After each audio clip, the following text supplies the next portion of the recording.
Dragon Warrior 2, take the time to talk to everyone in the towns and castles. These people will give you important hints and send you in the right direction.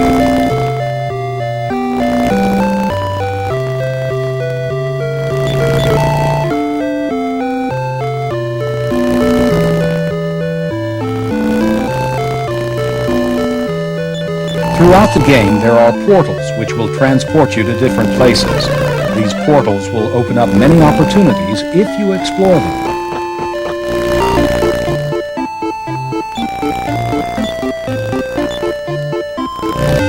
You'll encounter many types of shops in different towns and castles. This one sells tools. Others sell armor and different supplies.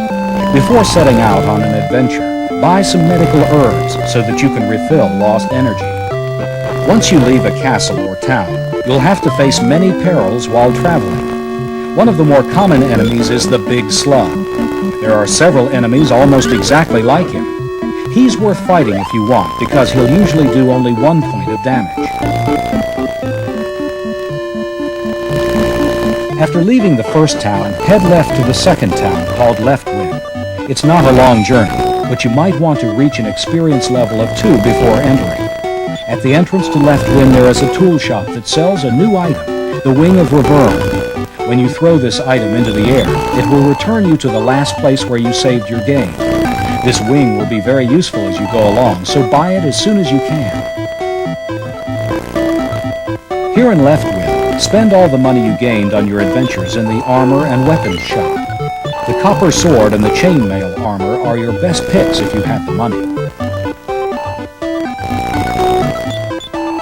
If one of your warriors loses all his hit points during a battle, visit the House of Healing to revive them. This is expensive, however, so it's best not to do this often. If the battles begin to take their toll on your party, get some rest at a nearby inn. All of your party's wounds will be healed, and any magic points that were used will be restored. Take 5 steps from Left Wind and head due north to reach a castle.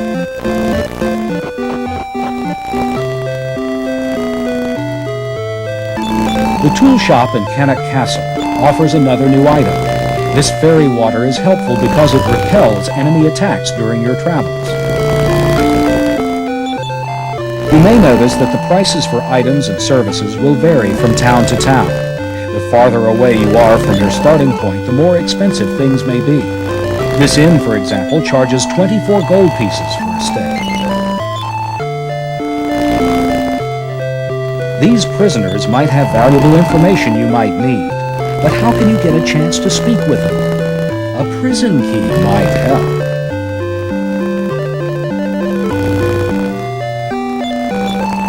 There is a king here in Cannock Castle who will record your events here in the Imperial Scrolls of Honor. This allows you to save your game, since it will take a long time to finish.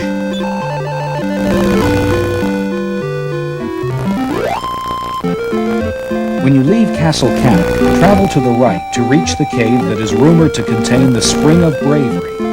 Along the way, you will have to fight off more powerful creatures, such as the Healer. This creature will cast a heal spell on himself whenever your attacks are successful. Hit him hard with your first attack so he won't have time to recover. Once you're inside the cave, you'll notice that shadows cover up parts of the cave that you're not near. Although this is more realistic, it's much harder to remember where the different paths are located. A rough map will make things a lot easier. Deep inside the caves, big cobras begin to threaten you. These slithery reptiles aren't hard to destroy, but their sharp fangs carry dangerous poison. It's a good idea to have antidote herbs before exploring any further. After a long journey through the cave, you will find the Spring of Bravery. The old man here will tell you something about a very important item.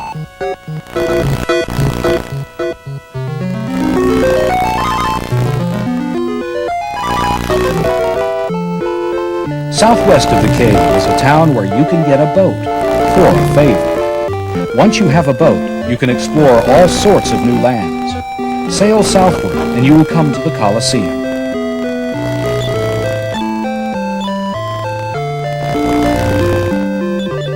Fighting for this king's amusement may not sound very inviting, but if you fight and win, he will give you the Moon Crest. This is really worth fighting for.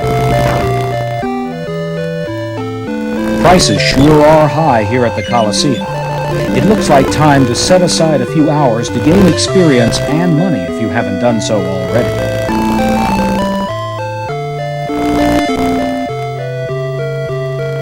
This phony is about as reliable as an ogre. Don't listen to this fountain of misinformation. This little island is home to 3 portals of teleportation. The one on the far right takes you to a little man who challenges you to prove your identity with Erdic's token. Once you have the token, bring it here to obtain Erdic's helmet.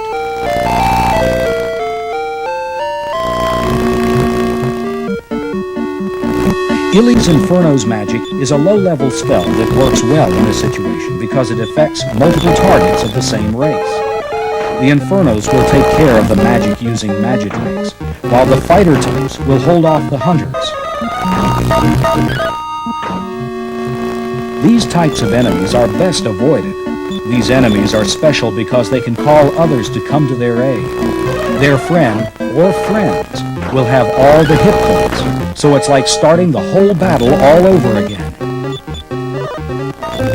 Ili will learn the Heal More spell early in the game. This will be particularly useful because you can often prevent someone from dying, and you won't have to worry about carrying medicinal herbs.